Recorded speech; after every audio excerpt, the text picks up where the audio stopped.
pero si le dais aquí, si pulsáis aquí, descargáis el archivo. Si pulsáis aquí, en principio lo veis en otra pestaña. Bueno, en la misma pestaña, ¿vale? Estos son fundamentos de programación. Bueno, voy a ir muy rápido porque tenéis el fichero y vais a tener la grabación.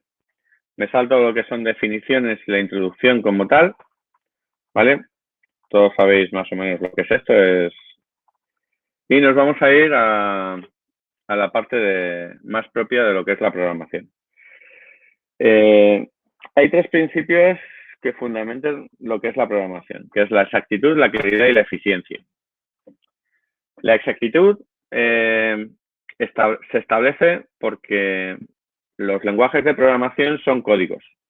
No son como los lenguajes humanos en los que tenemos sinónimos, sino que son códigos. Es decir, un término representa solo una cosa y esa cosa solo se puede representar con ese término, ¿vale?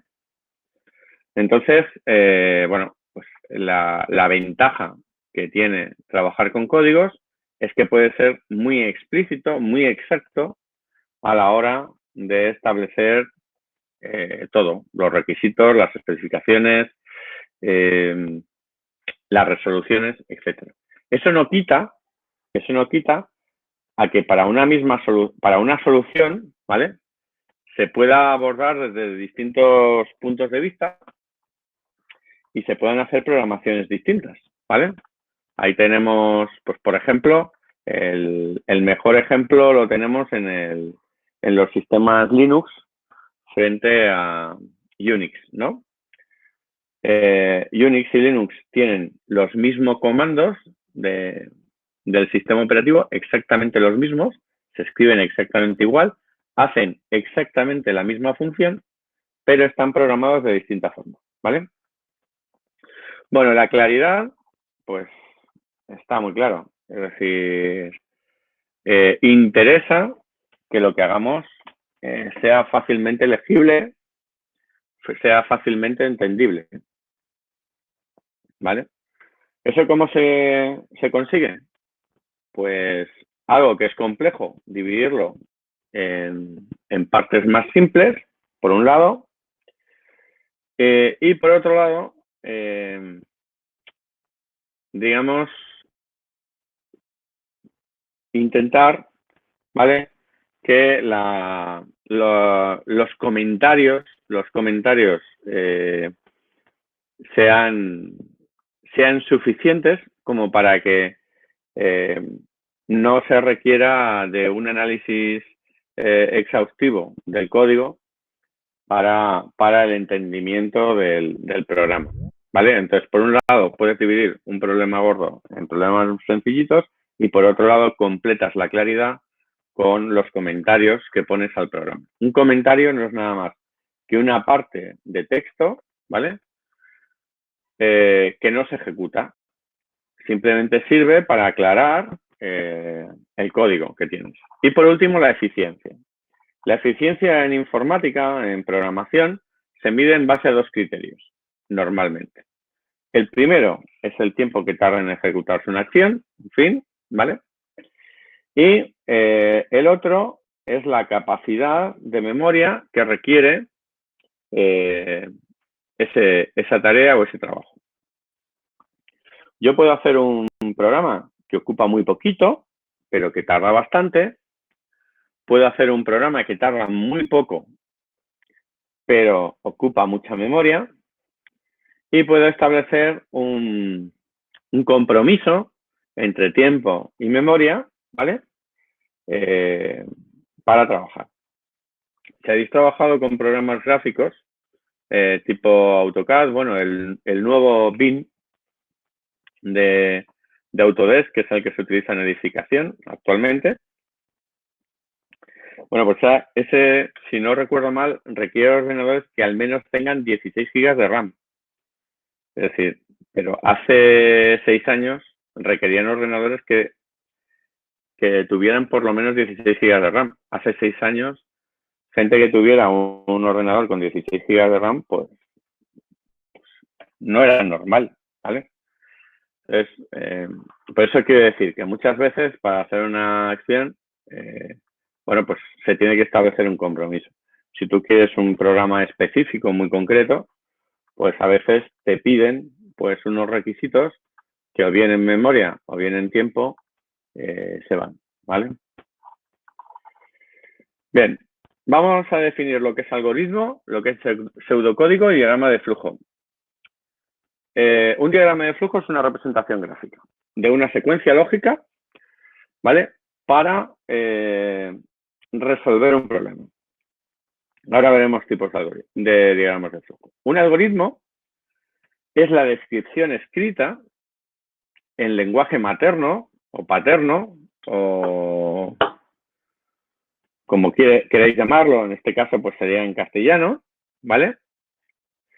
Del proceso que sigues para resolver el problema planteado, ¿vale? La terminología que empleas para el algoritmo es lo que se llama pseudocódigo, ¿vale? Cada maestrillo, por decirlo así, tiene su pseudocódigo, es decir, el pseudocódigo no está estandarizado. Ahora cuando veáis el PSeInt y os instaléis el PSeInt, veréis que la Autónoma de Madrid, por ejemplo, tiene su estilo para el pseudocódigo. Las universidades iberoamericanas pues tienen su estilo. Las universidades europeas, cada una de ellas, pues tiene su estilo. Es decir, que no es un estándar rígido, ¿vale? Sí hay una serie de reglas que más o menos son comunes, pero no hay que centrarse. Nosotros vamos a trabajar en pseudocódigo flexible, ¿vale? Que nos permite, pues, digamos, no estar pendientes de la sintaxis. Cuando me refiero a sintaxis, me refiero sobre todo a signos de puntuación en el pseudocódigo, el diagrama de flujo. Aquí tenéis dos ejemplos, lo estáis viendo, ¿no? De lo que es un algoritmo, ¿vale? Y su diagrama de flujo correspondiente. Bien, en la metodología de proyectos para programación, pues os sonará mucho a tecnología. Es la definición del problema, es decir, alguien te planta un enunciado de un problema, el análisis del problema, buscas los requisitos que tiene que cumplir la solución, la selección de la mejor alternativa, la planificación, la organización, el diseño, en este caso veremos que es la introducción del código fuente, la construcción, la evaluación y la documentación externa. En la definición del problema, pues igual, se te plantea una necesidad o un problema, ¿vale? Y lo único que hay que dejarlo es claro, es todo lo que se necesita hay que dejarlo claro. El análisis, pues aquí habrá que establecer los requisitos, qué datos te van a dar, el proceso que se requiere para solucionar esos datos, ese problema, ¿vale? Los resultados que se esperan, y la documentación que necesitas para realizar el trabajo. Aquí, bueno, aquí en el análisis del problema también puedes coger y empezar con una división del problema en problemas más sencillos. Eso normalmente se hace en la planificación y en la construcción, pero aquí ya puedes empezar a ver pues, partes de código que puedes separar para después juntarlos al final. La búsqueda de la solución, ¿vale? Pues bueno, se buscan distintos tipos de ideas y después se plantean los criterios pues, como en tecnología, ¿no? Si tienes capacidad técnica para resolverlo, ¿vale? Es decir, si tienes conocimientos suficientes o si tienes el equipo necesario, el tiempo que te va a llevar resolverlo, es decir, si te piden la solución para mañana y la idea requiere 3 días, pues evidentemente esa solución no es válida, ¿vale? Y el compromiso de simplicidad y estética. Es decir, a igualdad de condiciones, de soluciones posibles, pues ¿cuál es la que hay que coger? La más sencilla, evidentemente. Puesto que, digamos, el factor economía también tiene que formar parte de los criterios. Bien, el diseño de la solución, ¿vale? Ya hemos buscado las soluciones, ahora vamos a la diagramación, ¿vale? O el algoritmo. Hay quien empieza haciendo diagramas de flujo, ¿vale? Aquí veis un ejemplo. Simplemente, pues nada, se introduce el nombre por teclado. Esos valores que has metido por teclado se guardan en una variable que se llama nombre. Y después se saca por monitor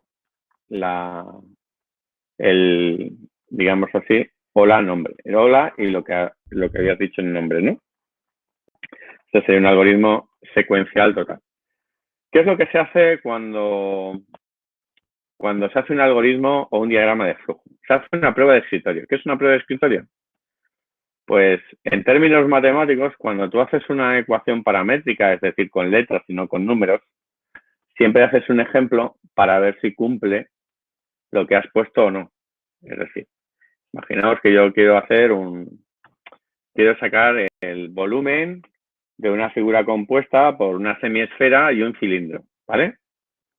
Pues yo al final me va a salir una función, ¿vale? Mejor dicho, una ecuación en la que metiendo yo los parámetros del diámetro del cilindro, la altura, ¿vale? Pues al final me sale el volumen, ¿no? Claro, esa fórmula no, digamos, la puedes encontrar, pero vamos, lo lógico es que encuentres fórmulas de cilindros y fórmulas de volúmenes de semiesferas, ¿no? O de esferas. El compuesto de un cilindro con una semiesfera, pues es una cosa que te has inventado y entonces tienes que sacarte tu propia fórmula. Bueno, pues lo suyo es, una vez que está hecho eso, que hagas con papel y boli un ejemplo, ¿vale? Y ver si eso funciona o no funciona. Un ejemplo, 2 ejemplos, 5 ejemplos, ¿vale? El caso es que veas que más o menos funciona. Una vez que esos ejemplos que funcionan, es cuando pasas a la planificación y organización. Es decir, si el programa es muy complejo, lo que se suele hacer es dividir en distintas partes y si en este programa va a intervenir más de una persona, pues se reparte la tarea, ¿vale? La organización de cada uno de los módulos o tareas a los miembros del grupo, ¿vale? Esto es un tema que bueno, yo siempre lo planteo, pero en el instituto todavía no he propuesto ningún proyecto, ¿vale? En el que cada uno tenga que hacer un módulo. Pero podría ser interesante. No lo sé. Nunca me he atrevido, he sido cobarde en ese aspecto. Bueno, pasamos a la construcción después del diseño. Ya tenemos nuestro algoritmo y nuestro diagrama de flujo. Y ahora pasamos a la codificación. ¿Vale? La codificación básicamente es la transcripción de nuestro algoritmo o diagrama de flujo al lenguaje correspondiente, ¿vale? ¿Que lo vamos a hacer en Scratch? Pues el lenguaje gráfico de los bloques. ¿Que lo vamos a hacer en código? Pues en código escrito, ¿vale? Que sea. Bien, edición.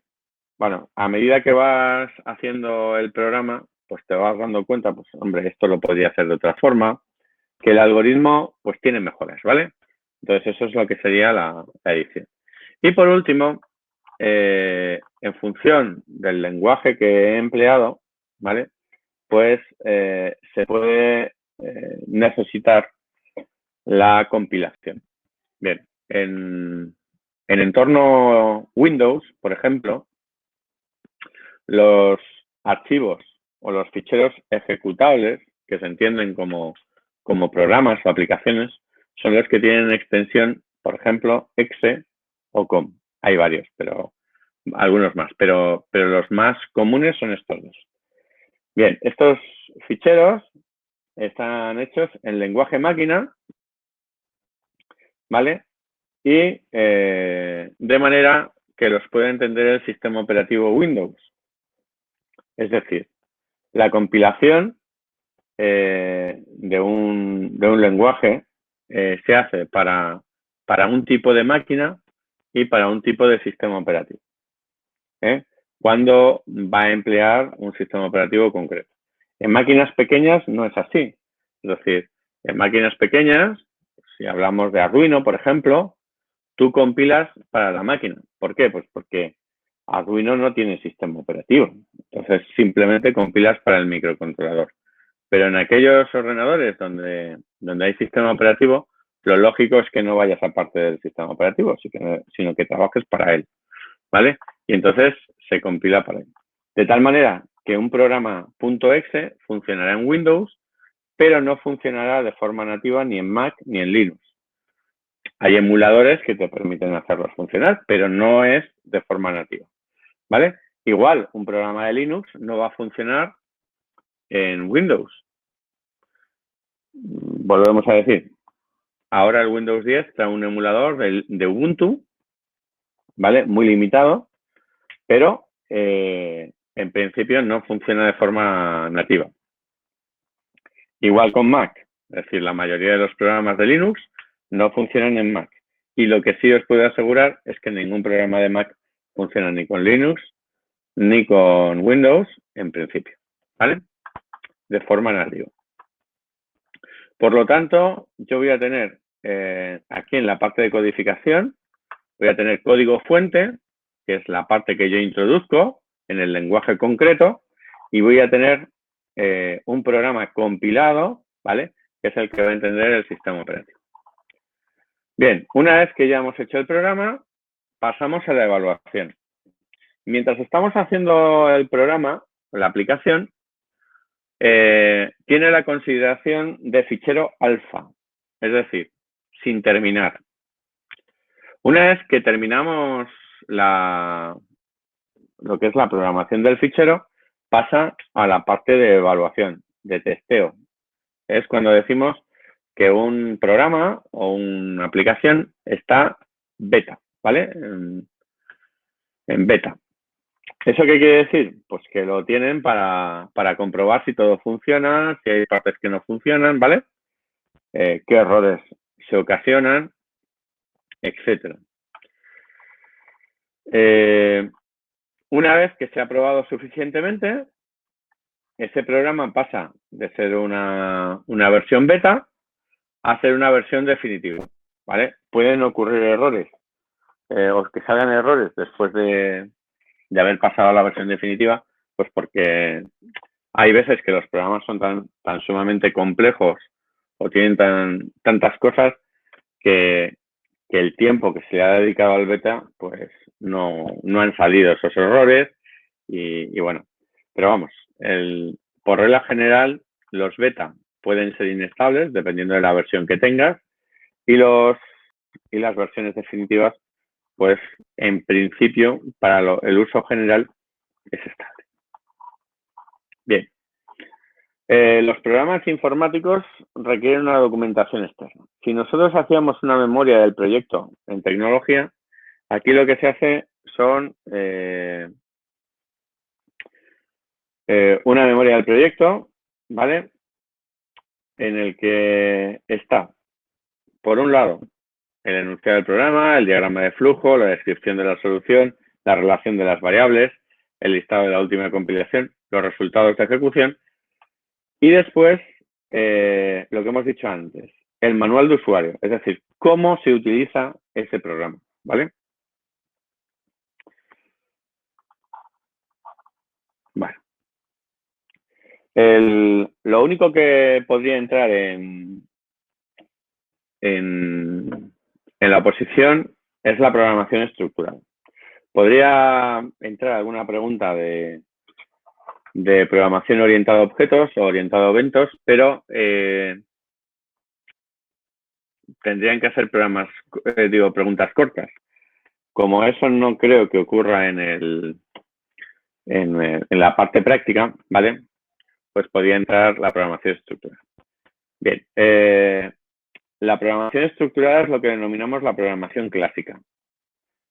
Es decir, como veis aquí, se estructura jerárquicamente. Hay un módulo principal que se puede dividir en varios submódulos y estos a su vez en tantos como haga falta. De tal manera que un programa complejo es la suma, en este caso, de tres problemas y cada uno de ellos pues puede ser la suma de otros más sencillos y la resolución del problema general consiste en la suma de las soluciones, ¿vale?, de cada uno de los apartados en el que se divide.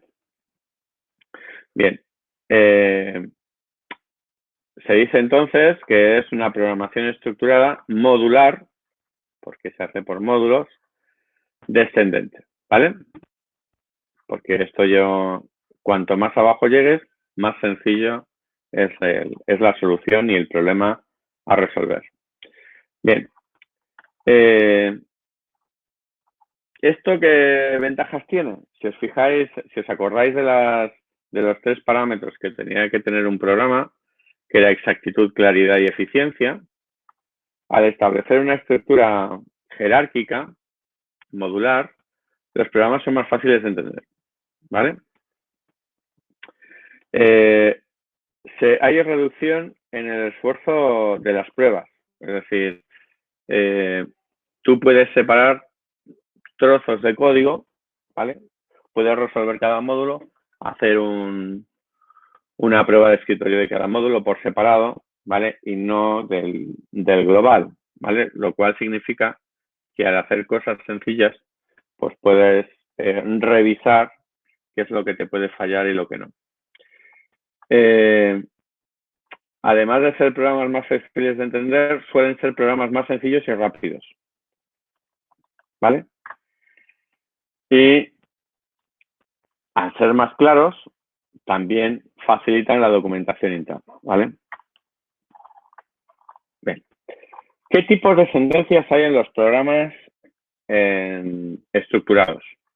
Pues tenéis lo que es la secuencia, cada uno de las instrucciones, de las sentencias, mejor dicho, se reproduce después de otra, ¿vale? Tenéis las condiciones o selecciones, que es que ante una pregunta sigue por un camino u otro en función de la respuesta, y después tenéis las iteraciones. Las iteraciones, en definitiva, no es nada más que una derivación de la selección o condición. Es que se establece un número de repeticiones hasta que se cumpla o se deje de cumplir una determinada condición, ¿vale? Eso se denomina iteración. Bien, en la programación estructurada modular descendente no se permiten bucles infinitos. Sin embargo, el programa, el módulo o función principal, por ejemplo en Arduino o en Processing, es una función iterativa infinita, ¿vale? Pero bueno, en general, si tú programas en C, C++, etcétera, la programación en general no permite las iteraciones infinitas. Bien. Vamos a lo que son los elementos de los programas. La información son datos e instrucciones que le dan sentido a esos datos.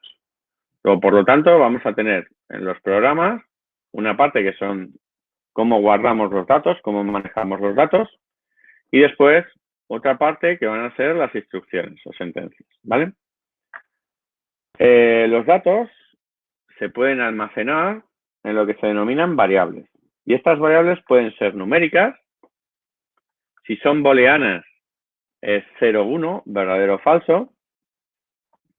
Pueden ser variables numéricas de números enteros, decimales o de coma flotante. Pueden ser variables alfanuméricas, es decir, de tipo carácter, o de texto. String es texto, ¿vale? También podemos tener variables que sean vectores. Aquí tenéis el nombre en inglés, arrays o buffer. Podemos tener matrices, podemos tener listas. Listas y vectores es sinónimo, ¿vale? Y después podemos tener registros. Los registros son una agrupación de variables que pueden ser de distinto tipo. Porque igual que un vector o una matriz es un conjunto de, digamos, de posiciones de memoria, pero del mismo tipo, un registro no. Un registro es una agrupación de variables que pueden ser o no del mismo tipo.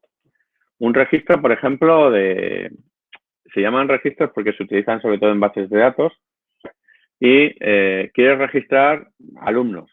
Bueno, pues vas a tener, por ejemplo, de tipo alfanumérico o de string, el nombre, los apellidos, pero la edad la vas a tener de tipo entero, ¿vale? ¿Lo entendéis? Es una variable numérica de tipo entero.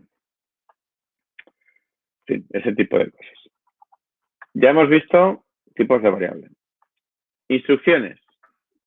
Vamos a ver instrucciones aritméticas, es decir, sumas, restas, multiplicaciones, divisiones, operaciones matemáticas, básicamente. Lógicas o booleanas, ¿vale?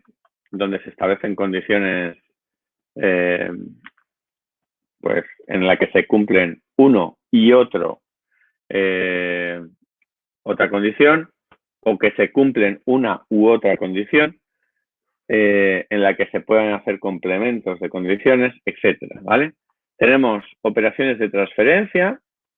Estas antes no existían como tal, porque pueden ser agrupaciones de las anteriores. Están dedicadas única y exclusivamente a la entrada y salida de datos, ¿vale? Del ordenador o de la RAM. Es decir, si yo voy a guardar a un disco duro, pues evidentemente ese disco duro es un almacenamiento secundario y se considera fuera de la CPU, ¿vale? Pues eso es una transferencia.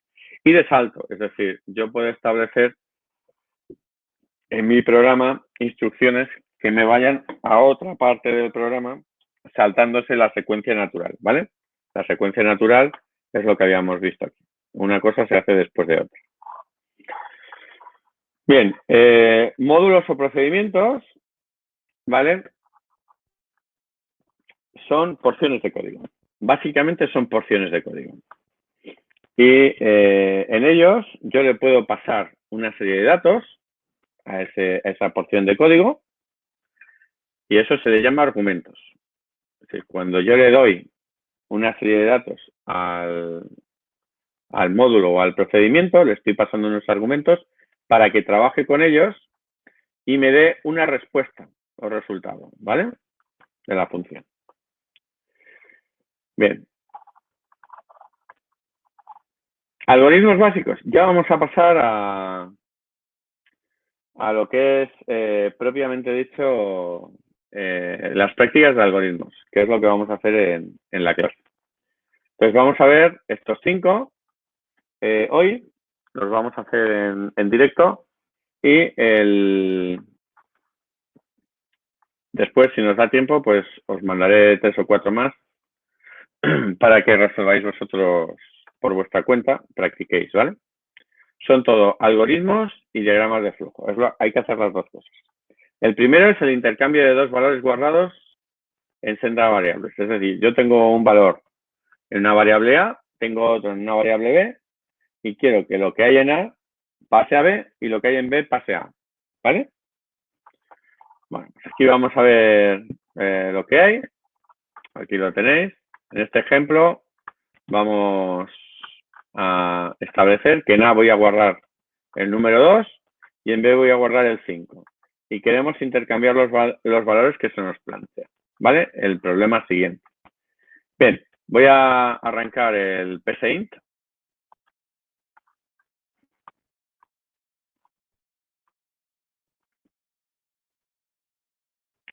A ver si lo encuentro. Aquí. Bueno, cuando arrancáis al PSINT, ¿vale? Os va a aparecer no en grande como me aparece a mí, os va a aparecer en una ventanita pequeña. Y entonces a la izquierda, que a lo mejor tampoco os aparece, si pincháis aquí abajo, aquí a la izquierda, os va a aparecer las operaciones matemáticas o la lista de variables que estáis utilizando. En este caso, no utilizamos ni una ni otra. Vamos a empezar con algoritmos. Entonces, yo lo que quiero es cambio. Lo voy a llamar cambio de mano. Vale. En los nombres no se puede poner espacios ni símbolos raros, ¿vale? Bien. Aquí vamos a tener, como veis, una serie de elementos para trabajar. Son ejemplos del diagrama de flujo, pero son bastante claros. Es decir, es leer, escribir, asignar, condición, ¿vale? Hay varios tipos de condición y hay repeticiones, ¿vale? Bueno, en este caso, yo lo que quiero hacer es...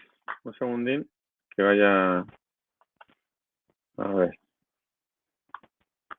No sé si me deja... De mano... A ver si funciona. Creo que...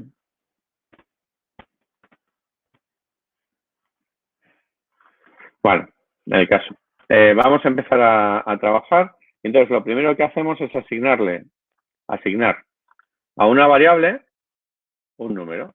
En este caso, yo lo que voy a hacer es a A, hemos dicho que le voy a asignar el número 2.